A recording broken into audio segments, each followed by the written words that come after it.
Bismillahirrahmanirrahim. Assalamualaikum warahmatullahi wabarakatuh.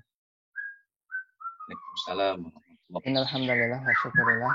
Allahumma sholli ala Muhammad wa ala ali sayyidina Muhammad. Alhamdulillahirabbil alamin. Jamaah Masjid Abdus Salam dirahmati Allah. Kesekian kalinya kita berjumpa dalam kajian virtual pada siang hari, umumnya pada waktu istirahat zuhur, karena menyesuaikan juga Ustaz teman-teman ini juga masih bekerja walaupun dari rumah. Umumnya pagi ataupun siang pada zuhur jam 1:30, jam 1 itu ada yang sudah rapat lagi gitu. Semuanya rapat by virtual seperti ini. Dan tujuan yang kedua adalah tentunya sebagai sarana silaturahim dan bertatap muka melalui virtual ini melihat jamaah sekalian yang ya alhamdulillah sehat-sehat semuanya Ustaz. Itu tujuan dari kajian virtual ini juga. Amin, amin. Yang ketiga adalah mengisi Ramadan kita dengan amal-amal yang soleh, salah satunya dengan kajian seperti ini. Baik, jamaah yang dirahmati Allah, sebelum kita mulai, insya Allah siang hari ini kajian kita adalah bagaimana sejarah bangsa Yahudi dan Palestina. Kita tentu telah banyak mengetahui mengapa konflik antara Israel dan Palestina ini seperti konflik abadi, dan banyak yang mengatakan berakhirnya perang ini adalah sebagai pertanda akhir zaman. Kemudian jika kita amati, bumi Palestina ini menjadi rebutan 3 ideologi agama besar di dunia. Nah, bagaimana sih sejarahnya di bumi Palestina ini, ada apa saja, nanti bisa kita simak penjelasan dari guru kita, Ustaz Daniel Barkah. Sebenarnya ini rencana ini juga udah lama Ustaz ya, mau kita bahas setelah kajian sirah di Masjid Abdus Salam selesai begitu. Namun ternyata kesempatan ini bertemu di bulan Ramadan dalam keadaan harus PSBB dan virtual ini. Insya Allah kajian ini 2 sesi, hari ini dan hari Selasa nanti. Baik Ustaz, mempersingkat waktu, tafadhol, waktu saya serahkan ke antum. Share screen-nya dari Ane atau antum, Ustaz? Dari antum aja. Kita mulai dari peta Romawi, yang Roman Empire. Ya, baik, nanti diarahkan saja, Ustaz. Assalamualaikum warahmatullahi wabarakatuh. Alhamdulillah wassalatu wassalamu ala Rasulillah. Asyhadu an la ilaha illallah wahdahu la syarikalah wa asyhadu anna Muhammadan abduhu wa rasuluh alladzi la nabiyya ba'dah amma ba'd. Alhamdulillah wassalatu wassalamu ala Rasulillah. Asyhadu an la ilaha illallah wahdahu la syarikalah wa asyhadu anna Muhammadan abduhu wa rasuluh alladzi la nabiyya ba'dah amma ba'd. Alhamdulillah, biidznillah wa biiradatillah bisa kembali bermuajahah tatap muka. Mudah-mudahan seluruh rangkaian aktivitas kita senantiasa Allah mudahkan, Allah berkahi, Allah rahmati, dan mudah-mudahan Allah Azza wa Jalla anugerahkan kepada kita kesabaran untuk melalui ujian yang sedang kita hadapi di saat hari. Salawat dan salam semoga dilimpah curahkan kepada Nabiullah Muhammad sallallahu alaihi wasallam beserta para keluarga, sahabat, dan segenap umat yang senantiasa itma' kepadanya ila akhiril hayah nanti, mudah-mudahan termasuk kita di dalam. Jamaah kaum muslimin yang Allah muliakan, teman-teman yang dimuliakan Allah Azza wa Jalla, perloh tentang Bani Israel sehingga saya pernah kita bahas di di Masjid Abdus Salam. Jadi saya tidak ulang lagi karena nanti bisa memakan waktu. Saya khawatir juga nggak selesai sampai akhir, tapi mudah-mudahan kita selesaikan sampai akhir. Jamaah kaum muslimin yang Allah muliakan, singkat cerita, Imperium Romawi. Jamaah kaum muslimin yang Allah muliakan, Imperium Romawi itu kekuatan besar di zaman, bahkan melebihi kekuasaan Persia. Jadi besarnya itu luar biasa. Sampai Eropanya, Asianya, Afrikanya, itu dikuasai oleh orang-orang Romawi. Nah, ini dalam slide itu digambarkan bagaimana Imperium Romawi menjadi kekuatan besar saat itu dan menjadi ketakutan bagi negara-negara kecil atau bagi daerah-daerah kecil ketika berhadapan dengan Romawi. Maka banyak di antara mereka yang kemudian mau tidak mau tunduk kepada Romawi. Jamaah kaum muslimin yang Allah muliakan, di gambar berikutnya ini ada gambar hijau sama gambar ungu. Gambar hijau itu Romawi Barat, atau dikenal dengan Bizantium Romawi Barat. Kalau yang warna ungu itu Bizantium Timur. Nah, jemaah muslimin yang Allah muliakan, kita akan fokuskan pada Bizantium Timur. Bizantium Timur kenapa? Karena Yang kita akan bahas adalah Yerusalem. Dan Yerusalem atau Palestina itu adanya di jajahan Romawi Timur. Jajahan Romawi Timur. Nah, jamaah kaum muslimin yang Allah muliakan, kita akan coba detailkan tentang bagaimana riwayat sejarah Yerusalem dari tahun ke tahun, terutama setelah penjajahan oleh bangsa Romawi. Jamaah kaum muslimin yang Allah muliakan, karena dijajah oleh bangsa Romawi, maka orang-orang Bani Israel, atau secara umum lah kita sebut saja biar gampang, Yahudi secara umum, termasuk Bani Israel tentunya ya. Jadi Bani Israel lebih umum ketimbang Yahudi, Yahudi bagian dari Bani Israel. Tapi ya biar mudah saja saya sebut Yahudi saja ya, biar mudah saja. Nah, jamaah kaum muslimin yang Allah muliakan, ketika bangsa Yahudi dijajah oleh Romawi, Bani Israel dijajah oleh bangsa Romawi, maka mau tidak mau harus ada opsi untuk menyelamatkan diri. Maka banyak di kalangan penduduk Yerusalem atau dalam kurung Bani Israel kemudian melakukan migrasi ke beberapa daerah tetangga. Jemaah kaum muslimin yang Allah muliakan, ada yang ke Eropanya, ada yang ke Afrikanya, bahkan ada yang ke Asianya. Termasuk jemaah kaum muslimin yang Allah muliakan, orang-orang Yahudi ini datang ke kota Madinah. Itu diantara yang kemudian pasca penjajahan bangsa Romawi setelah sekian ratus tahun, karena kan dimulai sejak tahun 63 sebelum Masehi. Jamaah kaum muslimin yang Allah muliakan, orang-orang Yahudi akhirnya mengambil jalur tadi ini, migrasi ke beberapa daerah. Di antaranya adalah kota Madinah. Misalkan kita akan mengenal jamaah kaum muslimin yang Allah muliakan, orang-orang Yahudi sudah ada bercokol di kota Madinah. Di antara kabilah Yahudi yang ada di kota Madinah, di antaranya Bani Qainuqa, itu ada di pusat kota Madinah. Kemudian Bani Nazir, agak belakangnya lagi, dan Bani Quraidah. Nah, jamaah kaum muslimin yang Allah muliakan, di zaman Nabi SAW, Bani Qainuqa, Bani Nazir diusir. Sampai hanya mereka tinggal di benteng Khaybar. Setelah perang Ahzab, Bapak Ibu yang Allah muliakan, kabilah Bani Quraidah pun akhirnya diusir. Bahkan beberapa orangnya dieksekusi oleh Nabi SAW melalui keputusan Sa'ad bin Mu'adz. Sampai puncaknya, jamaah kaum muslimin yang Allah muliakan, di zaman Umar bin Khattab, seluruh Yahudi, di zaman Umar bin Khattab, seluruh Yahudi itu diusir dari kota Madinah. Diusir dari kota Madinah. Tidak boleh ada lagi orang Yahudi di tanah haram. Itu keputusan Umar bin Khattab radhiyallahu anhu. Nah, jamaah kaum muslimin yang Allah muliakan, saya tambahkan poin di bawah itu, di bawah Bani Quraidah, bahwa orang Yahudi lah orang yang menularkan penyakit riba kepada masyarakat Mekah dan Madinah. Jadi pelaku riba di Mekah dan Madinah itu awal mulanya adalah interaksi gara-gara dengan orang-orang Yahudi. Itu di antara salah satu poin.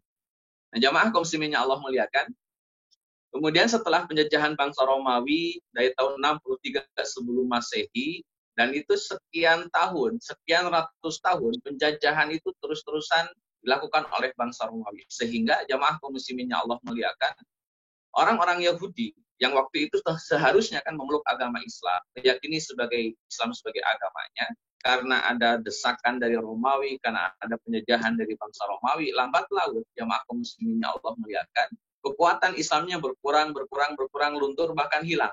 Akhirnya berubahlah menjadi agama tersendiri kan. Itu salah satu di antara poin banyaknya akulturasi budaya antara Yahudi dengan Romawi. Bahkan nanti yang paling berasa betul ada jamaah kaum muslimin yang Allah muliakan, yang paling berasa betul adalah ketika orang-orang Nasrani atau yang mengikuti agama Nabi Isa alaihi salam dari kalangan Yahudi itu betul-betul akulturasi dengan orang Romawi itu lebih sangat kental. Terasa betul, sangat terasa betul. Jadi orang-orang Nasrani dengan orang-orang Romawi itu betul sangat terasa. Nah, jamaah kaum muslimin yang Allah muliakan, setelah 63 sebelum Masehi, sampai 1 Masehi, sampai 300 Masehi, sampai 400 Masehi, sampai 500 Masehi, sampai 638 Masehi. Ini angkanya 638 Masehi. Jamaah kaum muslimin yang Allah muliakan, memang dalam beberapa literatur ada perbedaan pendapat di kalangan para ulama sejarah maksudnya. Ada di antara mereka yang menyebutkan bahwa kemenangan kaum muslimin terhadap Yerusalem itu tahun 636. Tapi ulama yang menyebutkan 636 itu masuknya, mulainya. Tapi kemenangan didapat ketika 638. Nah, jamaah kaum muslimin yang Allah muliakan, yang terlepas dari mana yang betul, karena memang dalam ilmu sejarah demikian, banyak pendapat, banyak tahun yang berbeda, banyak tanggal yang berbeda, tapi secara umum kondisi kemenangan kaum muslimin terhadap Yerusalem, terhadap bangsa Romawi yang menjajah Yerusalem, itu jelas ada, faktanya ada. Walaupun bicara tangga, bicara tahun, memang ada banyak perbedaan di kalangan para ulama. Dan itu saya rasa wajar-wajar saja. Jamaah kaum muslimin yang Allah muliakan, saya lebih cepat menggunakan kalimat pembebasan ketimbang penaklukan. Jadi ini perlu saya pertegas, jamaah kaum muslimin yang Allah muliakan. Pembebasan dalam bahasa Arab itu futuh. Sehingga kalau pembebasan namanya futuhat. Pembebasan itu futuhat. Jadi kenapa kita tidak disebut penaklukan Yerusalem, tapi pembebasan Yerusalem? Karena analisanya begini, jamaah kaum muslimin yang Allah muliakan. Yerusalem saat itu bukanlah negara berdaulat, bukanlah daulah yang memiliki eksistensi saat itu Yerusalem. Tapi saat itu Yerusalem sedang dijajah oleh bangsa Romawi, sehingga hak-haknya orang Yerusalem sangat diikat dan diatur oleh bangsa Romawi. Pemimpinnya bangsa Romawi, aturannya aturan Romawi, kebijakannya kebijakan Romawi, sehingga hak-hak bangsa atau orang-orang Yerusalem atau orang-orang Bani Israel tidak memiliki hak yang cukup, tidak memiliki otoritas dalam menentukan nasib mereka, karena diatur oleh bangsa Romawi. Nah, jamaah kaum muslimin yang Allah muliakan, datangnya Islam, sekali lagi datangnya Islam itu dalam rangka membebaskan mereka dari jajahan Romawi. Jadi kedatangan Islam ke kota Yerusalem, kedatangan Islam ke kota Syam secara umum, itu dalam rangka membebaskan mereka dari jajahan bangsa Romawi. Maka kalimat yang saya gunakan adalah pembebasan, bukan penaklukan. Karena bukan negara berdaulat yang ditaklukkan, tapi negara yang dijajah atau komunitas atau bangsa yang dijajah oleh kekuasaan tertentu, oleh bangsa tertentu, dan kita bebas. Nah, jamaah kaum muslimin yang Allah muliakan, walaupun nanti dalam prakteknya memang harus berkuah darah, ya namanya pembebasan, tetap kontak fisik dan peperangan di dalamnya, tetapi semangatnya bukan semangat dalam rangka menaklukkan, dalam rangka menjajah, tidak. Islam itu tidak pernah ada kalimat menjajah, itu tidak ada.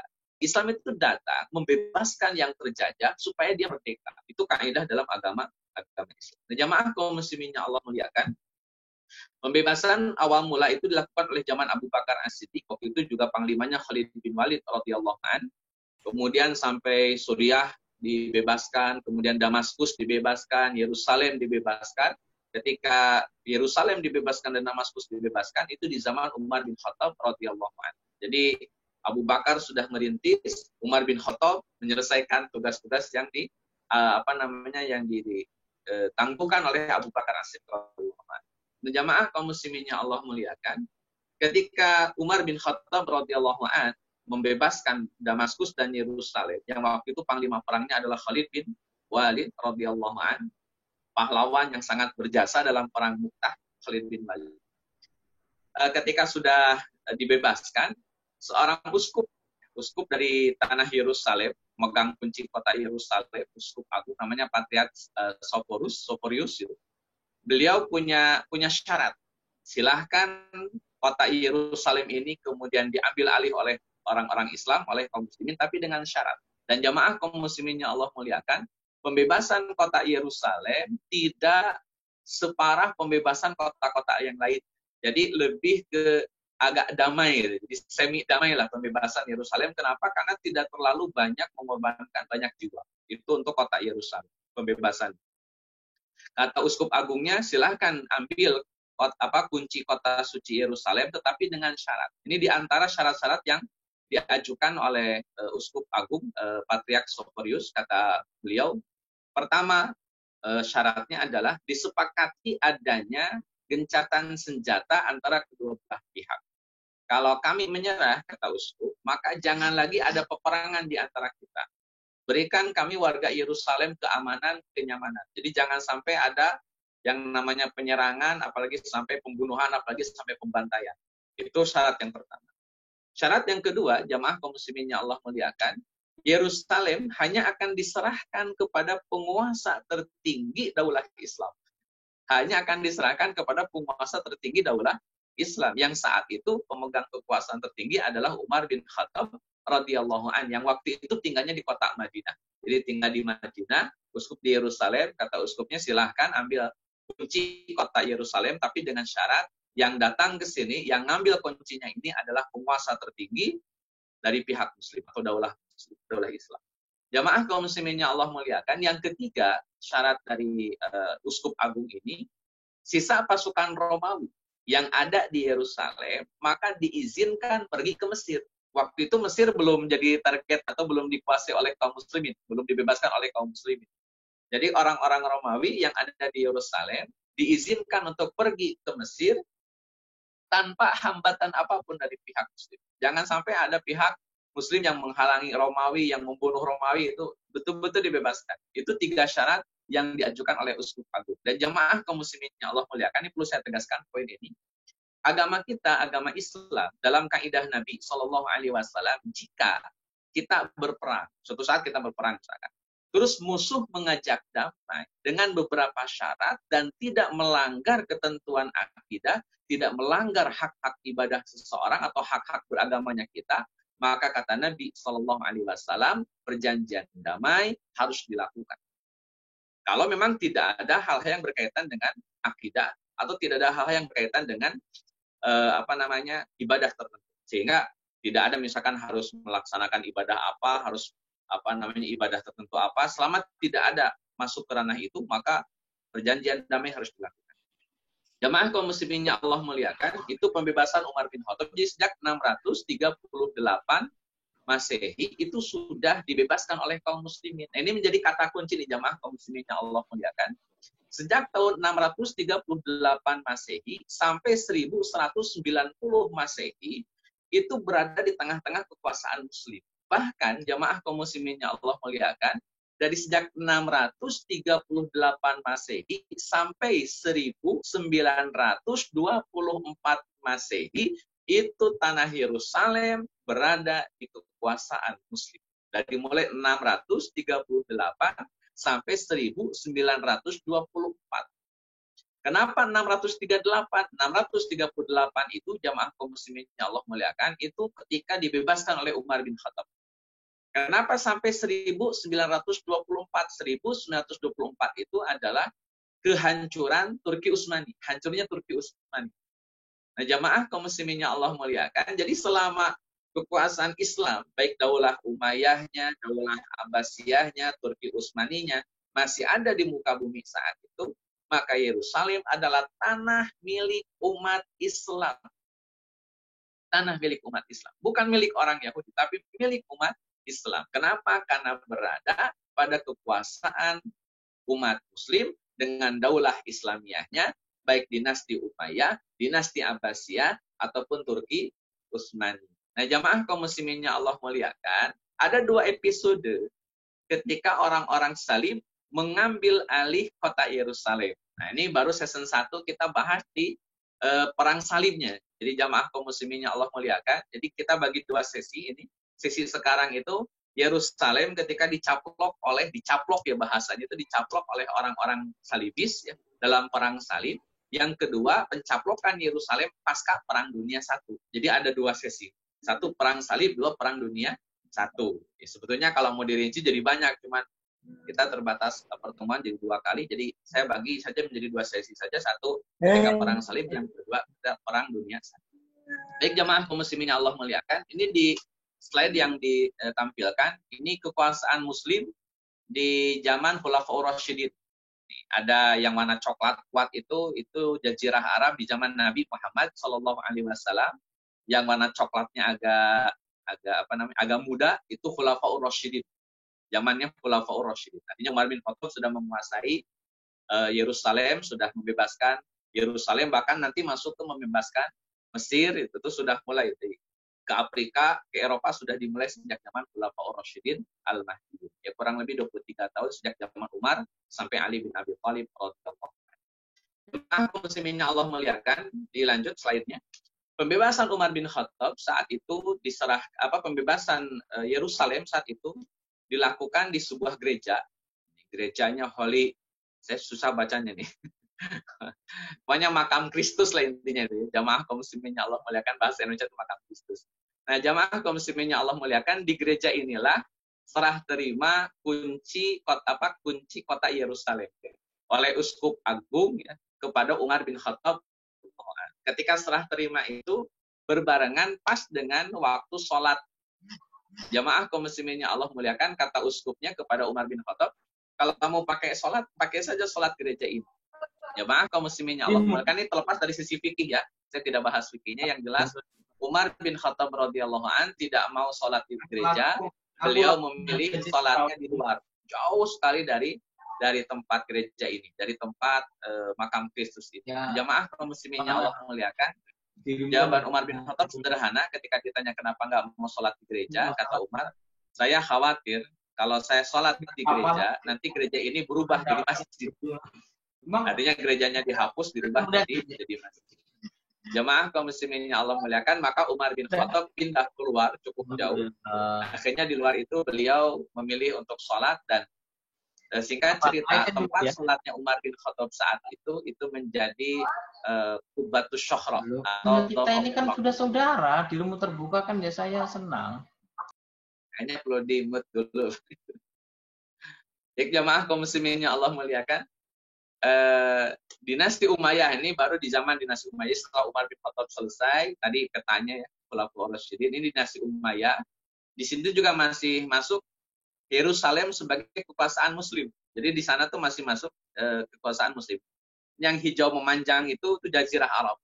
Yang hijau memanjang itu ke bawah itu yang namanya Jazirah Arab, dan dekat perbatasan Mesir, antara Jazirah Arab dengan perbatasan Mesir itu kan Yerusalem. Itu masih kekuasaan Muslim. Dinasti Umayyah itu masih kekuasaan Muslim. Dari tahun 661 sampai 750 Masehi. Masih kekuasaan Muslim. Jamaah kaum muslimin yang Allah memuliakan, dilanjut berikutnya. Dinasti Abbasiyah itu tahun 750 Masehi sampai 669 Masehi. Ini durasi yang saya ambil karena nanti diambil alih oleh Bani Fatimiyah ini, oleh Yerusalem itu diambil oleh Bani Fatimiyah. Nah, jamaah kaum muslimin yang Allah muliakan, peta kekuasaan Abbasiyah pun Yerusalem masih masuk dalam petanya kaum muslim. Yerusalem masih masuk petanya kaum muslim. Jadi baik di zaman Umayyah, di zaman Abbasiyah, jamaah kaum muslimin yang Allah muliakan, Yerusalem adalah tanah milik umat Islam. Tanah milik umat Islam. Saya lanjut, dan jamaah kaum muslimin yang Allah muliakan, di slide berikutnya, sejak tahun 669 Masehi sampai 1071 Masehi, ini 102 tahun, itu diambil alih oleh dinasti Fatimiyah. Jadi dinasti Abbasiyah masih ada, tetapi dinasti Fatimiyah yang muncul di Mesir itu menguasai Yerusalem. Karena kan Mesir ke Yerusalem masih relatif dekat. Jamaah kaum muslimin yang Allah muliakan, waktu itu Abbasiyah pusatnya di Baghdad. Baghdad itu bekas jajahannya Persia. Nanti diambil alih oleh kaum muslimin, dibebaskan oleh kaum muslimin dalam Ma'arakah Qadisiyah. Jadi pusat kota Abbasiyah ada di Baghdad. Mesir dekat dengan Yerusalem. Nah, dinasti Fatimiyah termasuk yang membangun Kairo, itu yang membangun Al-Azhar, itu dinasti Fatimiyah, kampus Al-Azhar Mesir, itu menguasai Yerusalem. Jadi sejak tahun 969 Masehi sampai 1071 itu masih dikuasai oleh Mesir, oleh orang-orang Syiah. Yerusalem itu dikuasai oleh orang Syiah. Nah, jamaah kaum muslimin yang Allah muliakan, kita mungkin ini sebuah hipotesa saja. Jika Syiah dengan orang-orang Yahudi cukup akrab, memang secara pertaliannya cukup intensif lah, itu kedekatan mereka sejak zaman dahulu. Sejak zaman Abdullah bin Sabah sampai dinasti Fatimiyah, memang kedekatan antara Syiah dengan dengan orang-orang Yahudi cukup intensif. Nah, jamaah kaum muslimin yang Allah muliakan, Abbasiyah kan masih berdiri sebagai sebuah kekuasaan waktu itu terbesar lah. Sehingga Abbasiyah akhirnya mengambil alih kembali Yerusalem sejak tahun 1071 sampai 1099. Diambil alih.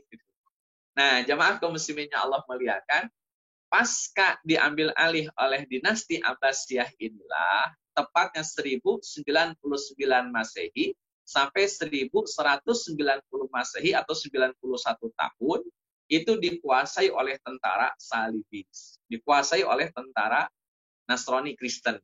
Nah, jamaah kaum muslimin yang Allah muliakan, inilah dicaploknya pertama kali Yerusalem oleh orang-orang yang bukan muslim.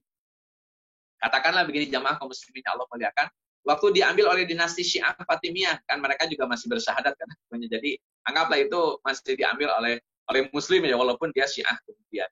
Tapi nanti kita diskusinya lebih lanjut. Yang jelas mereka masih bersyahadat dan mereka mengambil Yerusalem ketika diambil oleh Syiah Fatimiyah. Tapi ketika dalam perang salib, jamaah kaum muslimin yang Allah muliakan, itu pertama kalinya lagi Yerusalem dikuasai oleh orang-orang yang bukan muslim. Sejak zaman Romawi yang dibebaskan tahun 638 Masehi, maka Yerusalem mulai lagi dikuasai oleh orang-orang yang bukan Muslim sejak 1099 Masehi. Nanti bisa jamaah hitung ya, dari 638 Masehi sampai 1099 Masehi itu durasi berapa tahun berada di bawah kekuasaan Muslim. Tinggal dihitung saja lah.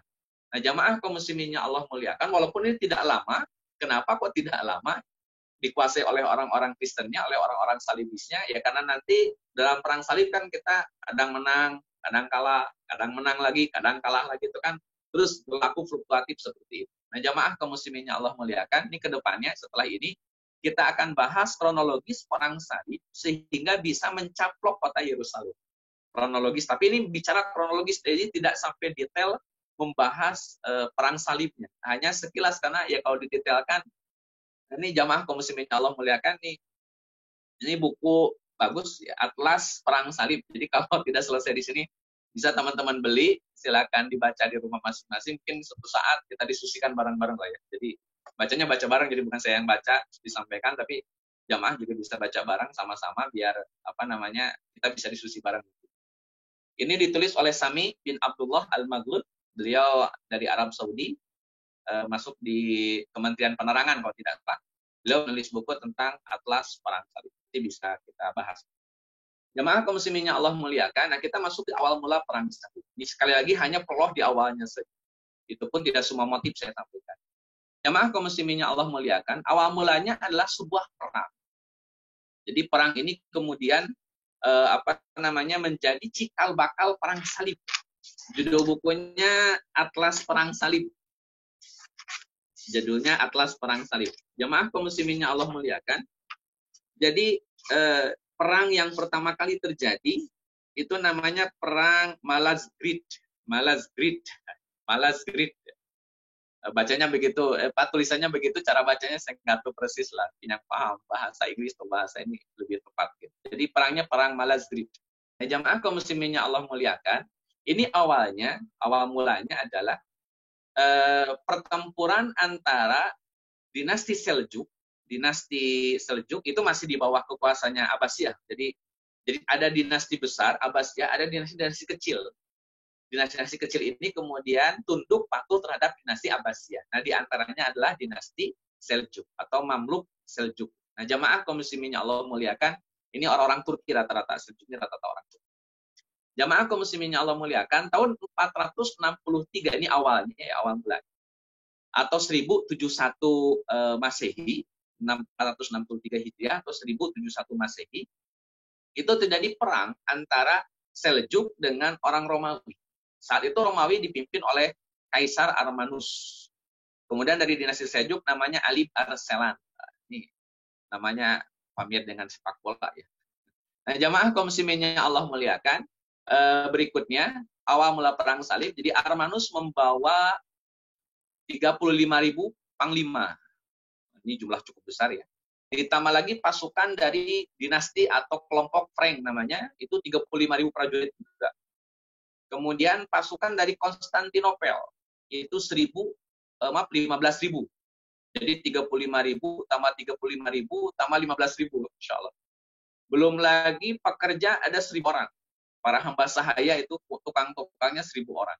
Kemudian jamaah kaum muslimin yang Allah muliakan, dengan pasukan seperti itu 70.000 tambah 15 berarti sekitar 85.000 orang, tambah lagi 1.000, 86.000 orang. Armanus membawa pasukan Romawi menuju tempat perang nanti. Nah, jamaah kaum muslimin yang Allah muliakan bergerak menuju Armenia besar, karena lokasi perangnya itu di Armenia besar. Itu sekitar 86.000 orang bergerak dari Romawi Timur menuju Armenia besar untuk menghadapi Bani Seljuk Muslim. Nah, jemaah kaum muslimin yang Allah muliakan, ini selain perang Mu'tah, ini kalau boleh jelas ke belakang sedikit saja jemaah kaum muslimin yang Allah muliakan, kontak pertama kali umat Muslim melawan orang-orang salibis, melawan orang-orang Nasrani salibis, itu pada perang Mu'tah.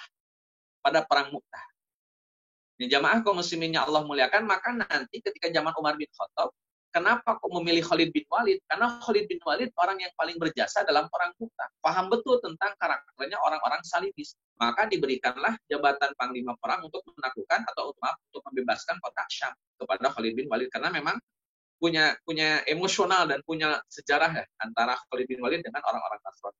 Karena dulu pernah menghadapi itu kontak pertama dalam perang Mu'tah. Nah, jamaah kaum muslimin yang Allah muliakan, saat itu perangnya terjadi antara 200.000 pasukan dalam perang Mu'tah itu dengan 3.000 orang.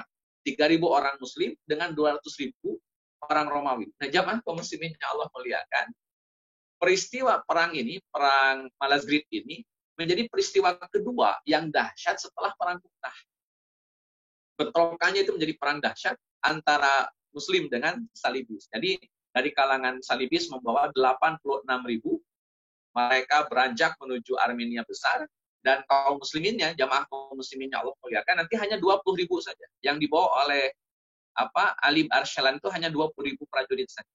Jamaah kaum musliminnya Allah muliakan, orang-orang Romawi tidak hanya membawa 86.000, tapi juga persenjataan yang cukup lengkap. Ini Masya Allah ya, karena ini ya, Imperium Adidaya ya, wajar lah. Kemudian mereka membawa senjata cukup banyak, dan perlengkapan cukup banyak. Jamaah kaum musliminnya Allah muliakan, mereka membawa 100.000 alat pelubang tembok. Saya searching tuh jamaah kaum muslimin Allah muliakan, nyari di buku itu alat pelubang tembok zaman dulu kayak gimana itu saya susah nyarinya ya. Ketika saya cek itu alat pelubang tembok, yang ada malah alat pelubang tembok sekarang. Jadi yang jelas alat pelubang tembok zaman dulu lah. Jadi kalau misalkan ada, kan biasanya jamaah kaum muslimin Allah muliakan, peperangan itu kan masuk ke benteng. Nah, untuk membongkar bentengnya, kalau pintunya gerbang pasti ditutup, itu pakai kunci, pakai alat tertentu supaya bentengnya itu jebol. Gitu. Ya, itu digunakan kayak alat pelubang tembok. Jamaah kaum muslimin Allah muliakan. Kemudian 400 kereta pembawa ladam dan paku. Ladam itu besi yang biasa dipakai buat kuda. Ya. Tapal, ya, sejenis tapal lah. Gitu. Itu 400 kereta membawa tapa dan paku. Kemudian 1.000 kereta membawa senjata, perisai perang, dan alat pelontar batu. Itu 1.000 kereta. Kemudian 1.000 manjanik. Manjanik itu alat pelempar batu. Juga cuma jauh lebih besar. Dan yang terakhirnya, mereka membawa 200 pelana kuda. Nah, jamaah kaum musliminnya Allah muliakan, Ali Arsalan hanya membawa 20.000 pasukan untuk menghadapi Armanus ini. Tetapi ini Masya Allah ya, memang kekuatan Muslim ini perlu saya kasih garis bawah, jamaah kaum muslimin Allah muliakan. Jadi Muslim itu menang bukan karena banyaknya pasukan, bukan karena lengkapnya senjata, bukan karena banyaknya logistik. Kemenangan kaum muslimin, jamaah kaum muslimin Allah muliakan, ada pada ketaatan kepada Allah. Kalau taat pada Allah itu peluang besar untuk menang. Maksiat dalam peperangan berarti pertanda kekalahan. Itu tuh rumusnya. Makanya Nabi SAW kalau berperang, mengirim pasukan ekspedisi perang gitu dalam bentuk syariah, itu Nabi selalu berwasiat tentang maksiat. Jangan sampai berkhianat, jangan sampai begini, jangan sampai begitu. Kenapa?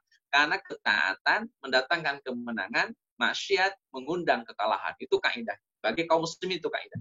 Nah, jamaah kaum musliminnya Allah muliakan, karena Ali Arsalan tahu yang dihadapi itu 86 ribuan dengan perlengkapan senjata sedemikian lengkap, maka Ali Arsalan deg-degan lah mungkin ya, agak takut, khawatir. Akhirnya beliau mendatangi seorang penasehat. Nama penasehatnya adalah Abu Nasr Muhammad bin Abdul Malik al-Bukhari. Ini orang Bukhara. Kata Abu Nasr Muhammad bin Abdul Malik ini, tenang, Tuan jangan khawatir. Kita perangnya habis Jumatan. Jangan sebelum Jumatan. Jamaah kaum muslimin yang Allah muliakan, kenapa harus habis Jumatan? Kata Abu Nasr Muhammad bin Abdul Malik, kita akan doa dulu sebelum perang dan membangkitkan giroh semangat dalam khutbah Jumat. Jamaah kaum muslimin yang Allah muliakan, khutbah Jumat didesain untuk membangkitkan semangat jihad, dan setelah itu doa. Memaksimalkan ikhtiar dengan doa agar kemenangan diberikan oleh Allah kepada kaum muslim. Dan jamaah kaum muslimin yang Allah muliakan, sekian hari melakukan peperangan, berarti dimulai hari Jumat itu, siangnya setelah sholat Jumat, beberapa hari kemudian, dalam satu riwayat 5 hari, dalam riwayat yang lain sampai berpuluh-puluh hari. Singkat cerita, Armanus kalah telak.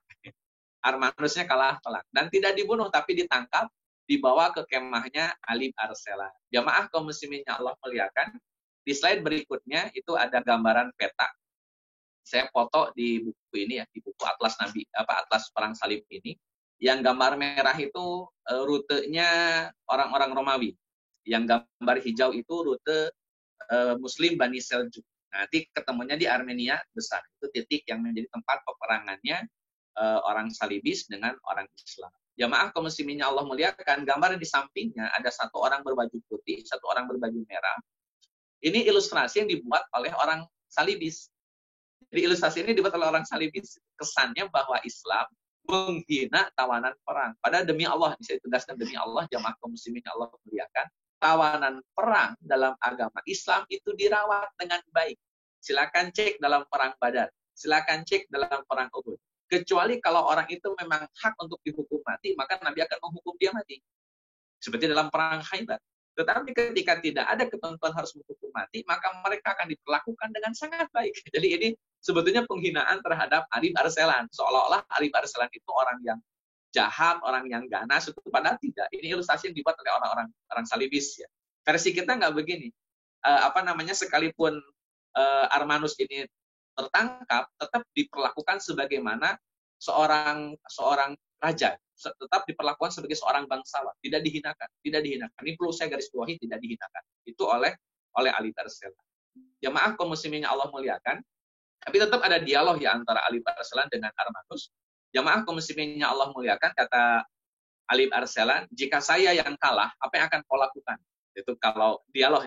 Jika saya yang kalah, apa yang akan kau lakukan? Maka kata Armanus, saya akan membantaimu, saya akan membunuhmu, saya akan membuat kau terluka, sakit hati, dan seterusnya lagi. Akhirnya Ali Arselan bertanya balik. Nah, sekarang aku yang menang, apa yang harus aku lakukan kepadamu? Si Armanusnya dia. Nah, jamaah kaum muslimin yang Allah muliakan, akhirnya oleh Ali Arselan, jamaah kaum muslimin yang Allah muliakan, Armanus dibebaskan dengan syarat harus menebus, ada uang tebusan. Ini seperti dalam perang Badar, jamaah kaum muslimin yang Allah muliakan, ada tawanan perang dan dia menebus dirinya. Cuman kan kalau di zaman perang Badar tebusannya tidak besar. Kalau Armanus ini antum bisa cek aja tuh gambarnya, tulisannya 1.500.000 dinar, masya Allah. 1 dinar itu 4,25 gram. 1 dinar ya itu 4 gram, 4 gram seperapat. Ya, 4,25 gram itu 1 dinar. Ini ada 1.500.000, antum hitung aja sendiri. Berapa ton emas yang kemudian harus dikeluarkan oleh seorang Armanus. Maklum dia pembesar Romawi Timur. Nah, jamaah kaum muslimin yang Allah muliakan, tapi ya setelah diserahkan 1.500.000 dinar ini, Ali Arselan tetap memberikan 10.000 dinar buat Armanus. Bahasanya buat bekal. Ini baiknya orang Islam. Baiknya orang Islam sampai segitunya. Jamaah kaum muslimin yang Allah muliakan, sudah dikasih 10.000 dinar oleh Ali Arselan, Armanus pulang, tapi setelah sampai di Romawi, ternyata sudah ada raja yang baru. Ini agak kurang sopan ya itu. Padahal Armanus belum mati, tapi mungkin tersiar kabarnya mati. Pas datang ke Romawi sudah ada raja yang baru. Akhirnya Armanus memilih untuk jadi rahib, itu salah, itu bisa jadi rahib dan meninggalkan kenikmatan duniawi, meninggalkan hiruk-pikuk dunia. Akhirnya jamaah kaum muslimin yang Allah muliakan, Armanus ini malah jadi temannya Ali Arselan. Wah, ini menarik ya. Seorang musuh, tapi singkat cerita menjadi teman nanti dalam jangka waktu beberapa tahun kemudian. Jadi Armanus akhirnya pindah ke Armenia. Oleh Raja Armenia, Armanus selanjutnya diserahkan kepada Arselan untuk menjadi kerabat kerajaan. Sehingga Armanus dan Ali Arselan jadi teman baik. Sampai akhirnya Armanus meninggal. Nah, jemaah kaum muslimin yang Allah muliakan, ini kisah yang terjadi tahun 1071 Masehi. Kisahnya. Nah, jemaah kaum muslimin yang Allah muliakan, terus kaitannya dengan perang salib apa? Nah, di sini jemaah kaum muslimin yang Allah muliakan, setelah itu orang-orang Romawi tidak lagi punya power. Orang-orang Romawi tidak lagi punya power terhadap beberapa daerah yang dikuasai oleh mereka. Jadi agak kurang punya power. Kenapa? Karena selalu kalah oleh kaum muslimin. Nah, jamaah kaum muslimin yang Allah muliakan, saat itu Yerusalem itu masih dipegang oleh kaum muslim saat itu. Jamaah kaum muslimin yang Allah muliakan, orang-orang Romawi sudah banyak berkurang kekuatannya, sehingga kaum muslimin makin tinggi lah secara strata, makin dihargai, dihormati oleh banyak orang. Nah, disinilah baru mulai beberapa akal bulus, saya sebutnya akal bulus karena jamaah kaum muslimin yang Allah muliakan, kemungkinan ini bukan fakta ya, walaupun nanti banyak hipotesa tentang itu. Jadi seorang pendeta namanya Peter the Hermit, ini beliau memprovokasi lah kesimpulannya, memprovokasi orang-orang Kristen di seluruh dunia. Tidak hanya, beliau kan dari Prancis, tidak hanya orang-orang Kristen yang ada di Prancis itu, tapi orang-orang Kristen yang ada di seluruh dunia dia hasut, terutama negara-negara besar. Nanti antaranya ada Belgia, kemudian ada Prancis, kemudian ada beberapa kota lain lah, negara-negara lain itu dihasut, diprovokasi. Kata Peter the Hermit bahwa kami lah orang-orang yang Kristen, Nasrani sebagai pendeta, itu ketika ziarah ke Yerusalem itu kami diperlakukan dengan sangat tidak pantas oleh orang-orang Islam. Dan ini sengaja beliau menjadikan kayak ini hoaxnya Peter the Hermit. Jadi beliau setelah ada informasi itu, beliau datang ke Prancis menyampaikan di orang-orang Prancis, Kristennya kan supaya panas gitu. Kemudian datang lagi ke Roma, nah ketemu dengan Paus Urbanus II. Nah, ini yang nanti kemudian beliaulah, Paus Urbanus II lah yang punya dekrit tentang perang salib. Paus Urbanus lah yang mengagitasi, memberikan instruksi kepada seluruh Kristen di seluruh dunia untuk terlibat di dalam perang salib. Termasuk beliau juga yang memberikan usulan bahwa seragamnya orang-orang salib itu harus ada salib di depan badannya dengan lambang merah, pundak memanjang garis ke horizontal dan garis vertikal. Itu Paus Urbanus yang punya usulan supaya itu dikenakan oleh seluruh pasukan salibis untuk membedakan dengan pasukan Muslim. Jemaah kaum muslimin yang Allah muliakan, jadi Prancis, Belgia itu diprovokasi, Jerman diprovokasi, sampai akhirnya pasca Paus Urbanus turun tangan gara-gara provokasi Peter the Hermit, Paus Urbanus membuat konsili. Ini udah luar biasa. Konsili itu kayak muktamarnya orang Islam, tidak ada muktamar atau musyawarah. Di konsili itu. Jemaah kaum muslimin yang Allah muliakan, nama konsilinya konsili Clermont itu konsili yang dilakukan di Prancis oleh Paus Urbanus, dipimpin oleh Paus Urbanus II, itu tahun 1095 Masehi, tepatnya di bulan November. Jamaah kaum muslimin yang Allah muliakan, ada dua keputusannya. Yang pertama, peredaman konflik antara gereja Barat dengan gereja Timur. Antara Romawi Timur dengan Romawi Barat kan gerejanya berselisih. Maka kata Paus Urbanus, stop konflik di tengah-tengah Kristen. Nah ini, jamaah kaum muslimin yang Allah muliakan, ini menarik kenapa? Jadi kaum kafir untuk mengalahkan Islam, jamaah kaum muslimin yang Allah muliakan, maka mereka menggalang kekuatan dan harus menggalang kekuatan karena tidak boleh tidak menggalang kekuatan. Jadi mereka menghentikan konflik terlebih dahulu di tengah-tengah mereka untuk mendapatkan common enemy, musuh bersama. Nah, ini penting. Nanti jamaah kaum muslimin yang Allah muliakan akan dihukumnya terbalik nantinya. Saya kasih gambaran begini. Umat Islam hari ini tidak punya common enemy. Mereka saling bermusuhan satu sama lain. Dan ini bagian dari rencana orang-orang yang tidak suka dengan umat Islam. Jadi kalau umat Islam hari ini disibukkan dengan konflik di tengah-tengah mereka, tidak membangun common enemy, tapi konflik di tengah-tengah mereka, itu bagian by design orang-orang yang tidak suka dengan umat Islam. Kenapa? Karena orang-orang Nasrani zaman dahulu, zaman Kristen zaman dahulu, ketika mereka ingin memusuhi Islam, mereka menyatukan kekuatan Romawi Timur, Romawi Barat, itu gerejanya konflik, jemaah kaum muslimin Allah muliakan. Tapi gara-gara ada musuh Islam, Paus Urbanus turun tangan, maka gereja Timur, gereja Barat bersatu padu untuk mengalahkan umat Islam. Nah, keren. Nah, jemaah kaum muslimin Allah muliakan, itu kesimpulan konsili Clermont ini yang dilakukan di Prancis tahun 1095 Masehi. Yang keduanya, hasil dari konsili ini wajib memakai pakaian bergambar salib merah. Tadi yang saya jelaskan itu di depan, di baju depannya itu ada salib vertikal memanjang dan horizontal. Itu saya rasa mungkin banyak film-film pembebasan film yang ini Salahuddin Ayyubi itu masih perang salibnya itu Templar apa ya itu mungkin. Jamaah kaum muslimin Allah muliakan. Nah, setelah itu jamaah kaum muslimin Allah muliakan, kita lanjut ke slide berikutnya. Jadi ini kesimpulan dulu bahwa Paus Urbanus turun tangan untuk menggelorakan perang salib, berarti jamaah kaum muslimin yang Allah muliakan, motif utama perang salib adalah agama. Motif utama perang salib adalah agama. Nah, jamaah kaum muslimin yang Allah muliakan, itu yang pertama, motifnya adalah perang agama, perang ideologi, perang keyakinan. Gara-gara Peter the Hermit yang punya provokasi, Paus Urbanus turun, bikin konsili, akhirnya terjadilah perang salib, di mana seluruh orang-orang Kristen diagitasi, diprovokasi supaya terlibat dalam perang salib. Jamaah kaum muslimin yang Allah muliakan, tadi ada gambar petani, itu saya salah tulis saya salah tulis itu artinya motif perang salib tapi ekonomi bukan agama. Ini untuk gambar ekonomi. Jadi ada 4 motif perang salib, 1 agama, 2 politik, 3 sosial, 4 ekonomi. Jadi ada 4 motif perang salib. Jadi saya ambil yang agama sama ini ekonomi, sebenarnya ini tentang ekonomi. Jamaah kaum muslimin yang Allah muliakan, saya lanjutkan. Setelah dikuasai lagi oleh kaum muslimin, kan tadi hanya 91 tahun saja dicaplok oleh orang-orang salibis, nanti dikuasai lagi oleh bangsa Tartar. Yerusalem dikuasai bangsa Tartar itu sejak tahun 1244 sampai 1247.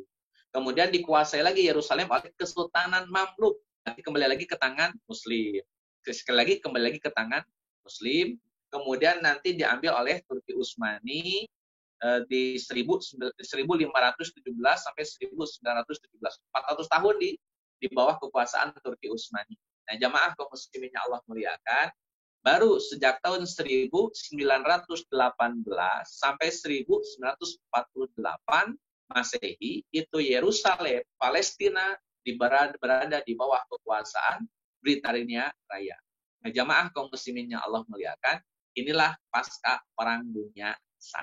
Nah, nanti apa yang terjadi Yerusalem setelah 1948, setelah dikuasai oleh Britania Raya, apa yang terjadi dengan Yerusalem dan penduduknya, kita bahas di sesi yang kedua. Saya rasa itu dulu. Allah.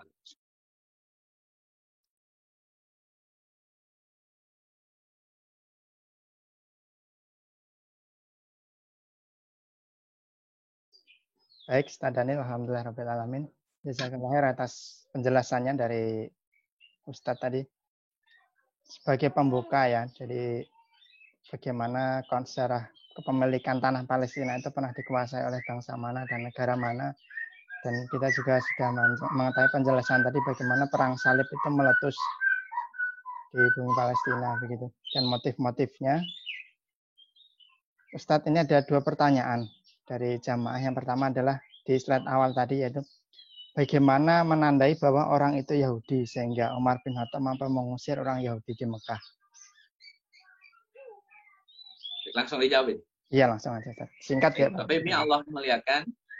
Jadi Yahudi dengan Arab kan satu keturunan masih dari Nabi Ibrahim alaihissalam. Jadi secara fisik memang tidak terlalu beda jauh. Itu satu.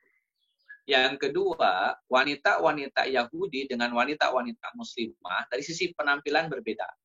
Wanita Muslimah di zaman Nabi itu sudah berhijab. Kota Madinah itu kan sudah syariat Islam sudah sempurna, ya, sudah dimulai disempurnakan lah.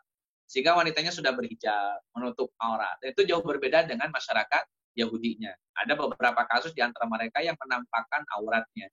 Makanya ketika sebab perang Bani Qainuqa itu disebabkan oleh orang Yahudi yang menarik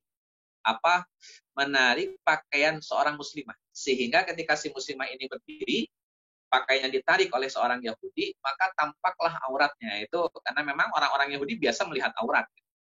Sedangkan orang-orang Madinah biasa menutupi, orang-orang Islam di kota Madinah biasa menutupi aurat. Itu perbedaan kenapa kok Umar bisa dengan mudah mengusir mereka. Nah, yang ketiga, jamaah kaum muslimin yang Allah muliakan, ini yang paling krusial.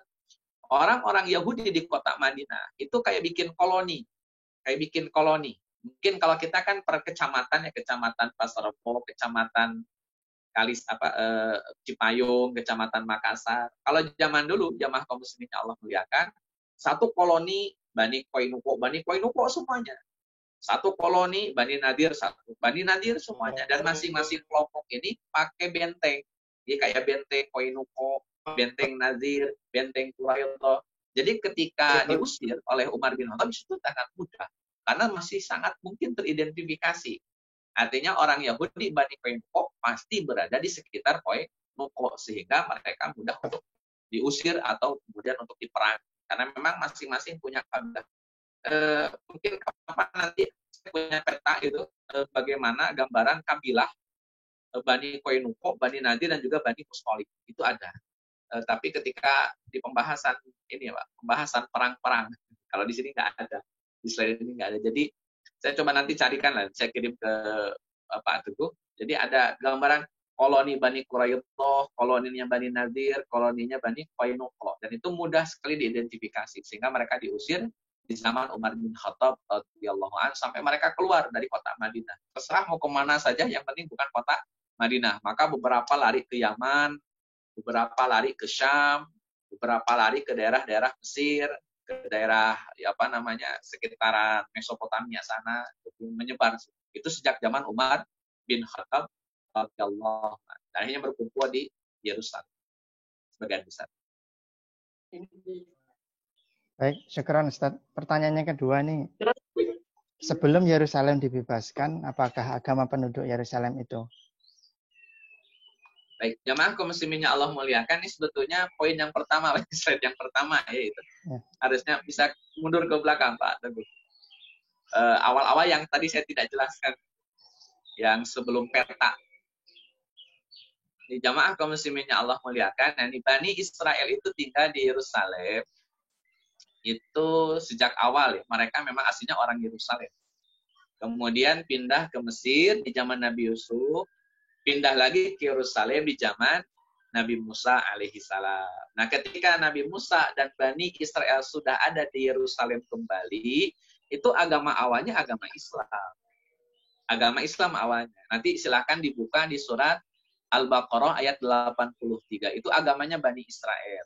Atau di Al-Baqarah 132 dan 133. Jadi agama Bani Israel, Bapak Ibu bisa buka di Al-Baqarah 132, 133 dan Al-Baqarah 83. Nah, jamaah kaum muslimin yang Allah muliakan, setelah Bani Israel tinggal di Yerusalem, Nabi Musa tinggal di Yerusalem, akhirnya sampai ke zaman Nabi Daud alaihi salam, dilanjut Pak Dulu, sampai di zaman Nabi Sulaiman alaihi salam. Nah, Bapak Ibu yang Allah muliakan, di zaman Nabi Sulaiman inilah kekuatan Bani Israel itu sampai pada puncak. Jadi imperium Bani Israel adanya di zaman Nabi Sulaiman.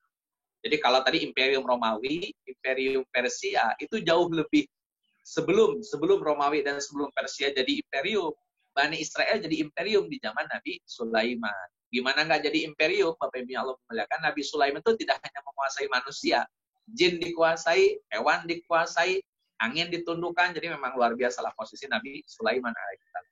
Nah, Bapak Ibu Allah muliakan, pasca Nabi Sulaiman wafat, nah di slide berikutnya, jemaah kaum muslimin yang Allah muliakan, saya tegaskan dulu, di zaman Nabi Sulaiman itu masih bertauhid, masih agama Islam. Ya, saya tegaskan, di zaman Nabi Sulaiman masih beragama Islam. Nah, Bapak Ibu Allah muliakan, setelah Nabi Sulaiman meninggal, maka bangsa Bani Israel atau bangsa Yahudi itu terus-menerus dijajah.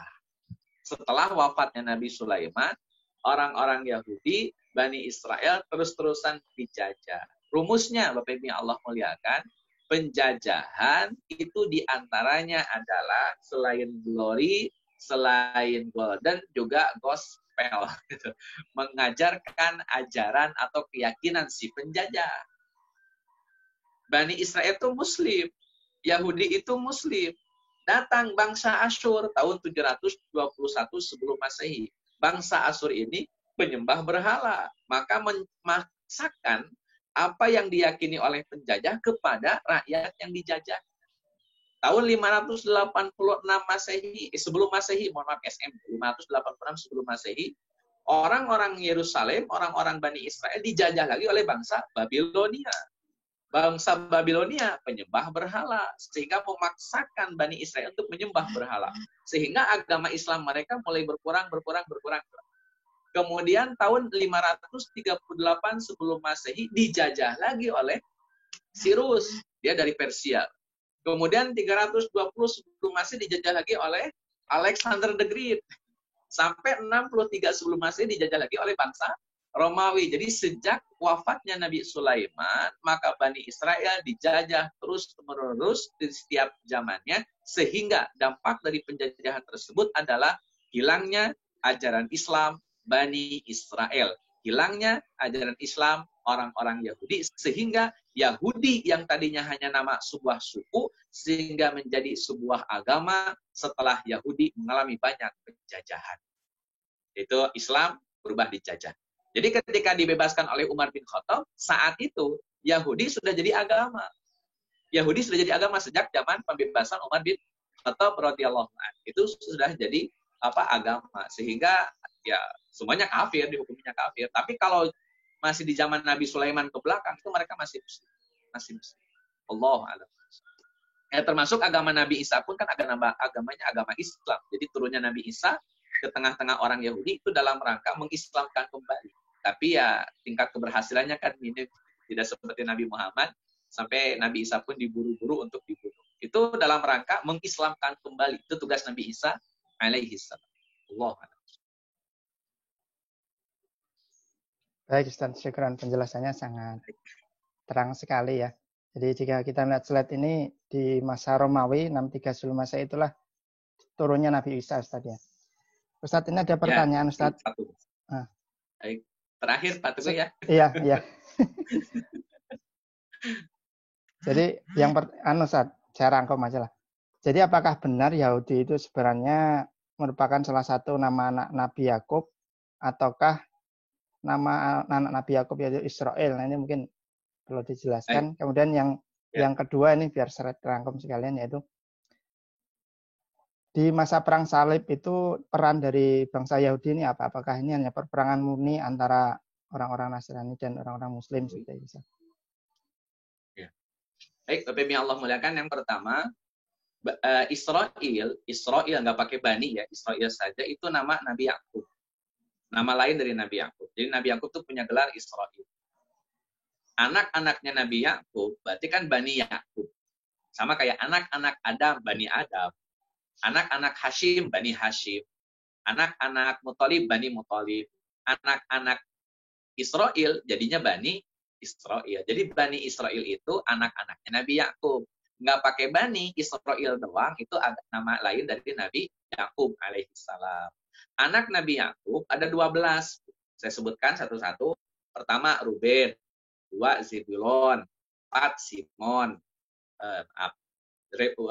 Ruben, Zebulon, Simon, 4 Levi, 5 Yehuda, 6 Aser, 7 Isahor, 8 Dan, 9 Gad, 10 Naftali, 11 Yosef, 12 Benyamin. Ada anak kelima namanya Yehuda. Dari anak inilah lahir klan bernama bangsa Yahudi. Jadi Bani Israel totalnya 12 suku, sebagaimana yang dibawa oleh Nabi Musa dari Mesir menuju Yerusalem, itu ada 12 suku. Adapun Yehuda salah satu suku dari 12 suku Bani Israel. Jadi hanya salah satu. Cuman dalam perkembangannya, satu klan ini yang bernama Yehuda ini, singkat cerita menjadi suku yang paling masyhur, menjadi suku yang paling terkenal, sehingga mengalahkan nama besar Bani Israel yang 12. Jadi yang lebih dikenal adalah Yahudinya atau bangsa Yahudinya. Lambat laun gara-gara penjajahan, bangsa Yahudi berubah jadi agama. Jadi bangsa yang berubah jadi agama. Kayak Sunda berubah jadi agama, jadi Sunda Wiwitan. Kurang lebih kayak sama kayak gitulah. Itu Yahudi dengan Bani Israel. Jadi tidak semua Bani Israel Yahudi, tapi dipastikan Yahudi adalah Bani Israel. Karena memang salah satu dari nama anaknya Nabi Yakub yang bernama Yehuda. Nah dari anak Yehuda inilah kemudian disebut bangsa Yahudi secara keseluruhan.